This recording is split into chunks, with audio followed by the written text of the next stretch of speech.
I'm standing in the heart of classical antiquity, the Athenian Agora. That means market in modern Greek, but in the ancient world, Agora was both the civic and commercial center of this thriving city. Today, I walk in the shadow of ancient Athens on an exploration of timeless flavors. So this should be, we think from its position and size, the oath stone of the Athenians. Renowned archaeologist Dr. John Camp brings me back in time to the Athenian Agora, where the likes of Socrates and Plato mingled with the fishmongers, spice vendors, and pottery hawkers of the ancient world. This is a modern dish inspired by something very ancient. Then I cook up some of my favorite recipes inspired from antiquity. Filo-wrapped feta cheese. This is something I love. Roasted chicken stuffed with olives and figs, and clay pot baked lentils. Join me on my Greek table as I delve into the flavors of antiquity.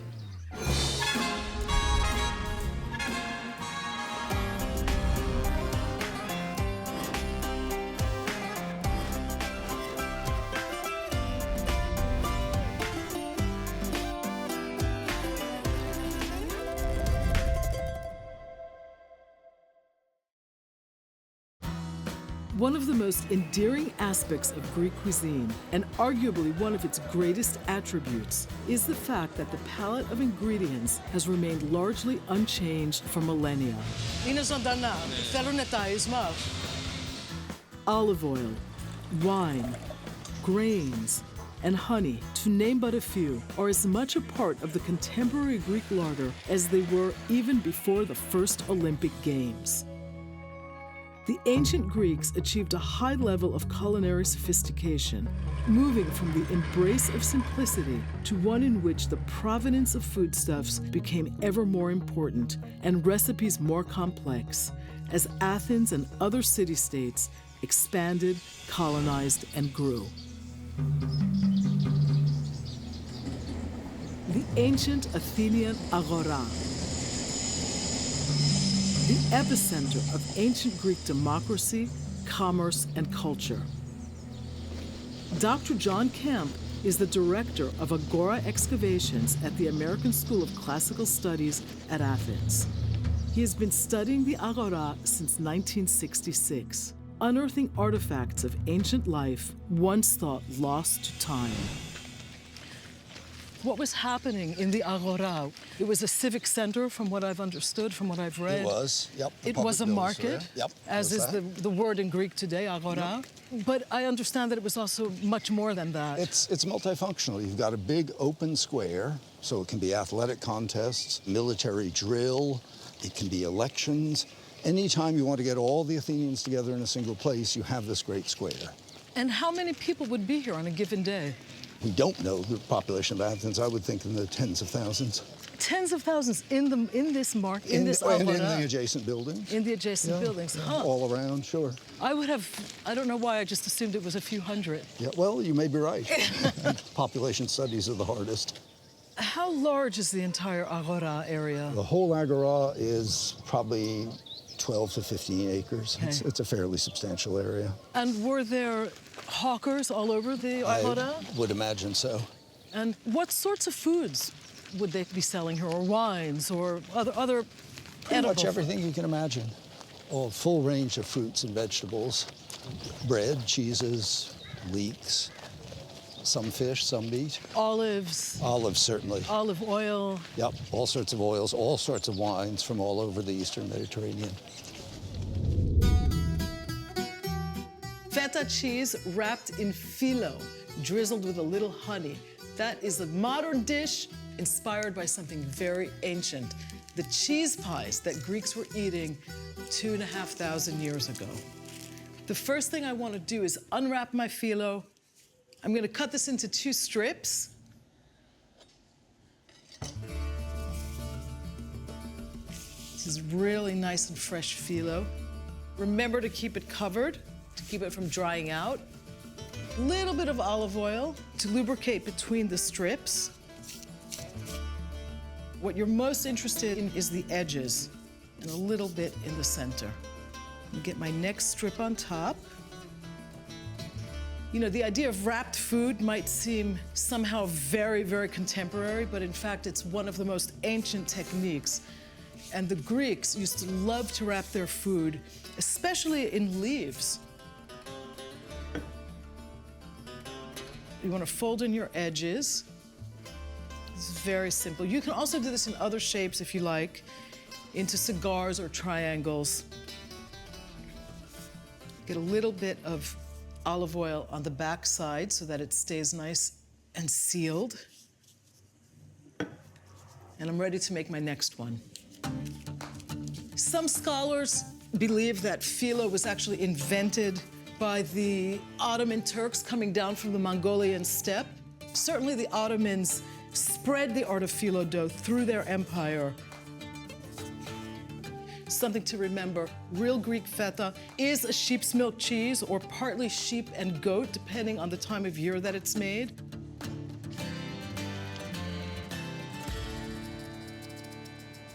My filo feta packets are done. If you have leftover filo, just wrap it really well and store it in the fridge. I usually wrap it both in its original wax paper and then with a little bit of plastic wrap. It'll last in the fridge like 2 or 3 days. You want to use it fairly quickly after you've opened it.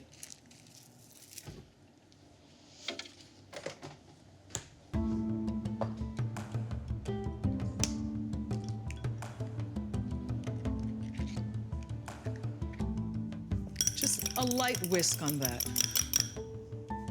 I have my poppy seeds already laid out. I love poppy seeds, one of the most ancient Greek ingredients.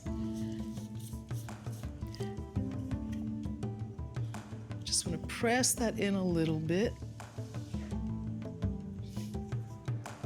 Now that is beautiful. The egg wash gives the filo a nice sheen, but it also acts as an adherent, so the poppy seeds will actually stick to the surface. The great thing about these filo pies is that you can make them in advance, freeze them, and then bake them off right before you're ready to serve them. These are going into the oven for about 20 minutes at 350. And they'll be beautiful, golden and crisp, and ready to eat. Now for my honey drizzle. And I like to use it raw because it retains all its nutrients that way. Little bit of lemon juice, just a drop, and a very New World ingredient, hot pepper flakes. I'm just gonna whisk that together. Oh, that looks great, and it's gonna be really luscious over those filo packets. Let me get them out of the oven. Oh, they smell great.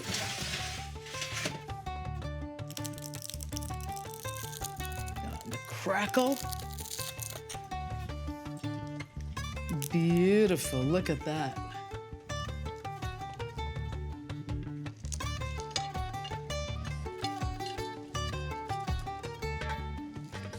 Now for my honey drizzling. This is something I love, and I can't wait to taste it.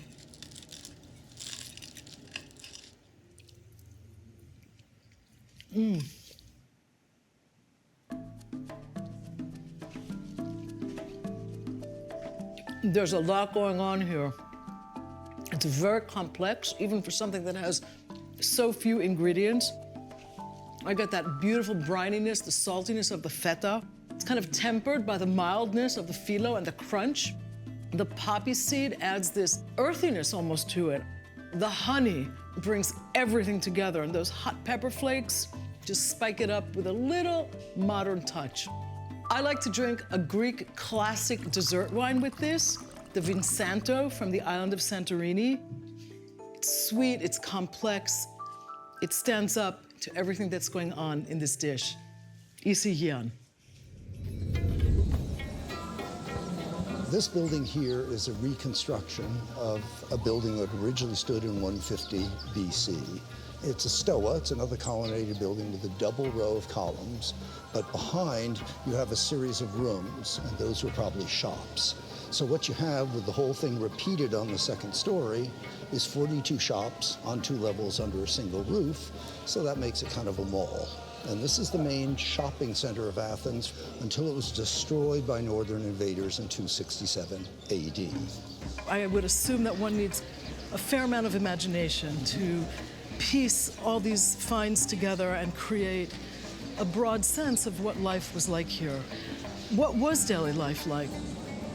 I think it's probably pretty much the way it is today, minus the technology. Acquiring food, shopping, socializing.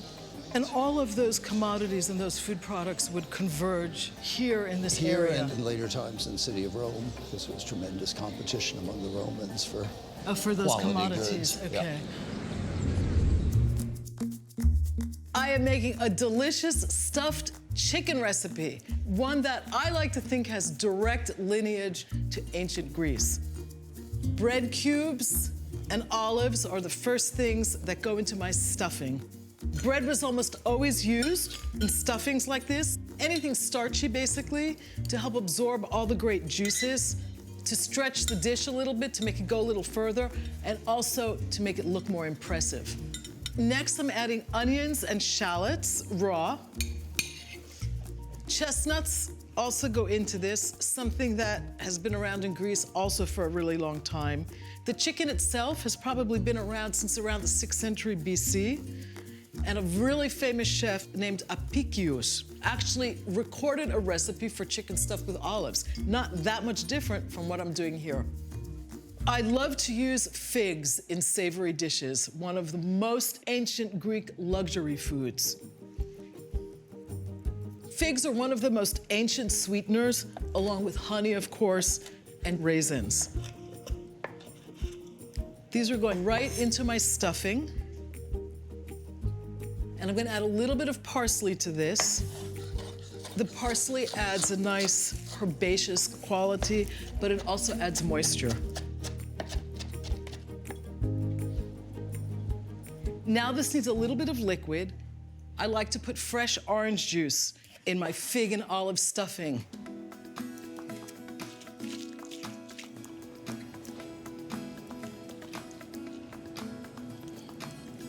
If you get a few seeds in here, not to worry, just pluck them out with a fork. Next in, a little bit of melted butter to make it nice and succulent. A little bit of chicken broth. One of my favorite Greek liqueurs, masticha, smells almost like incense. It's very unique, very enticing. And of course, Greek salt. This is a great stuffing for other things. You don't have to stuff only a chicken with this. It would be great inside turkey. I could see it inside a double-cut pork chop. I'm just gonna set my stuffing aside and get started on the basting liquid, the marinade. I like to make a basting liquid for the chicken because it makes it more flavorful. It adds a nice crispy finish to it, and you get that really subtle, almost that caramelized orange flavor, which is really delicious. A little bit of that masticha liqueur. Some salt and pepper. And I'm gonna whisk in my olive oil.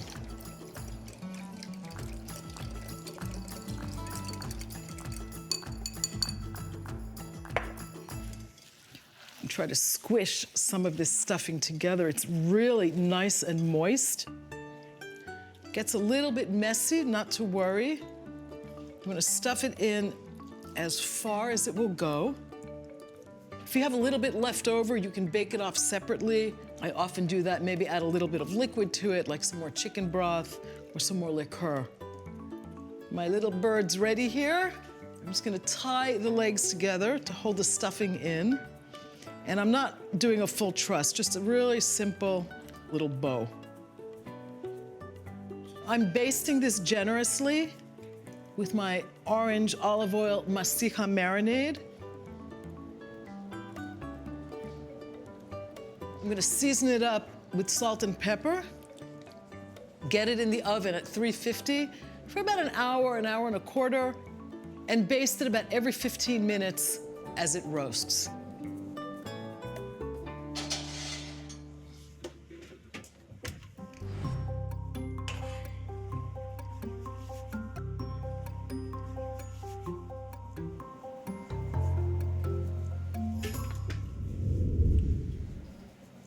I let my chicken rest for about 15 or 20 minutes. It's really important to do that so that all those delicious juices get reabsorbed. Let me just cut off the twine here. I'm gonna cut into this. It looks really amazing. Just coming right off the bone there. It's a little bit of the stuffing coming right out as well. I can really smell the orange. I even get a little briny smell from the olives. A little bit of wine. I'm drinking what I like to call an homage to ancient and modern Greek cuisine, a red wine from the area of Nemea in the Peloponnesos that is partly made with an ancient Greek varietal called Agorgitiko and a more international varietal, Cabernet Sauvignon. Isigian. Time to taste my ancient Greek stuffed chicken.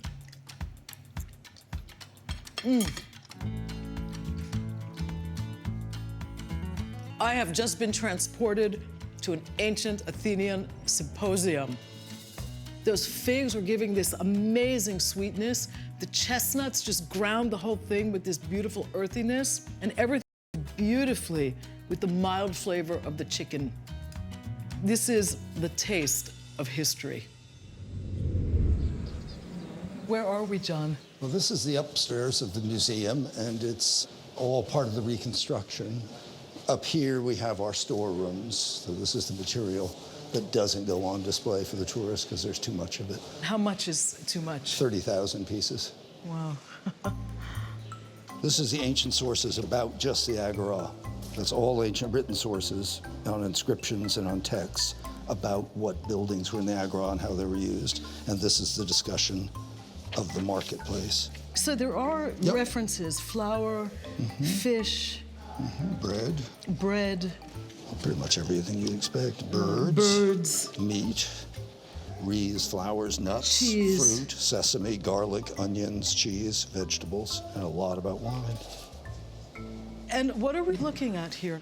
We're looking at a bunch of classical kitchenware, let's say.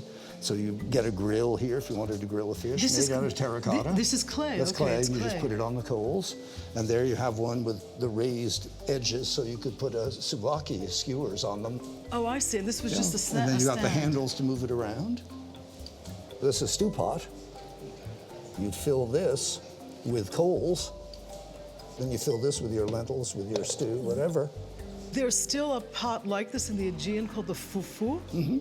How do you tell an ancient from modern one if you don't find it in an ancient context? If you found this the corner of somebody's courtyard in a village house, you wouldn't think twice about it. I am making a 10,000-year-old lentil dish for you today. That's how long this pulse has been enjoyed in this part of the world. One of the oldest cultivated pulses in the entire Mediterranean. I'm sauteing some leeks, just softening them up a little bit. And I'm about to add a little bit of garlic to this. Well, actually, quite a bit of garlic. I like that robust flavor. Stirring that around just to soften it. I'm cooking this almost the same way an ancestor from, say, 6,000 BC or so might have done it, because that's right around the time that clay pots became the new hot thing in kitchenware in the ancient world. I'm gonna add my lentils now to my clay pot. I like to toss them a little bit in the olive oil to coat them right before I add the liquid. That brings out a little bit more of the flavor of the lentils. I like to add a little bit of vegetable stock to this. Just adds an extra flavor dimension. I'll top it off with a little bit of water. You basically want to cover the lentils. Just bring the water right up to the surface, right around there.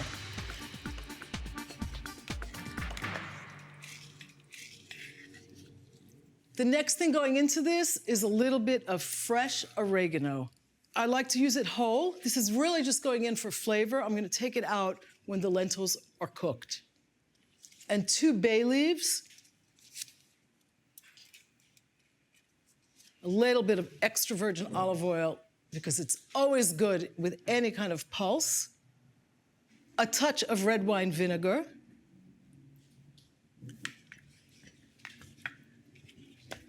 I'm just gonna cover this, bring it to a boil, and get started on pounding my spices. Coriander seeds and cumin seeds. The mortar and pestle, of course, is also a very, very old way to crush spices.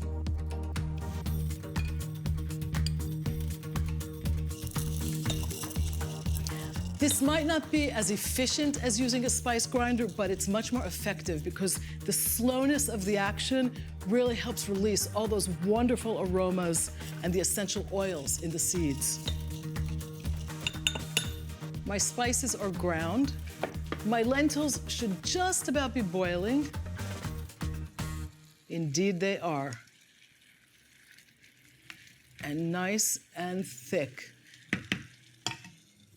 I'm gonna let these simmer for about another half hour, partially cooking them basically, before I add everything else. Oh, they're beautiful. I'm gonna finish them by adding a little bit of salt, my coriander and cumin seeds, a little bit of red wine vinegar, and something that the ancient Greeks loved to pair with vinegar, honey. Those sweet and sour combinations were very, very common in the ancient world, and oftentimes mixed with something else that no longer exists in the Greek kitchen, raro, which was basically a fermented fish sauce, kind of like the Asian fish sauces of today. Just a little bit more olive oil, so you can almost never have too much of that. I'm gonna mix this all together. It's luscious and really thick. I'm gonna finish off the lentils in the oven, which is a gentler heat, so that all these beautiful ingredients have time to meld together slowly. I bake them at 350 for about 45 minutes or an hour until the lentils are really, really tender. The reveal. Oh, that looks really good. And really earthy, like something people would want to be eating for the last 10,000 years, and that's why they have. It smells great. Let me get some in here.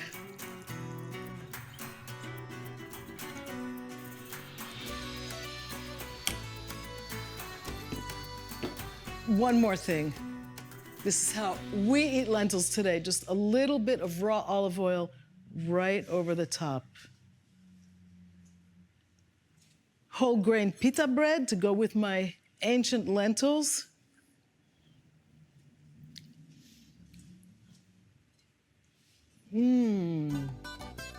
That is so satisfying. I get that beautiful sweetness from the honey, the total earthiness of the lentils, the nice riff on the spices. It's beautiful together. No wonder this has been a staple literally for 10,000 years. This is the other stela that we want to see, and this is an office building. The second in command of the Athenian government was known as the King Archon, and he was responsible for all religious matters and the laws, which means he is the official responsible for indicting Socrates for impiety. So that would have happened somewhere Somewhere here. in this building, because this is the King Archon's office building. Do we know his name? The specific individual we don't, because they don't. changed every single year. I see. No, Oh, so I we just don't know. got goosebumps.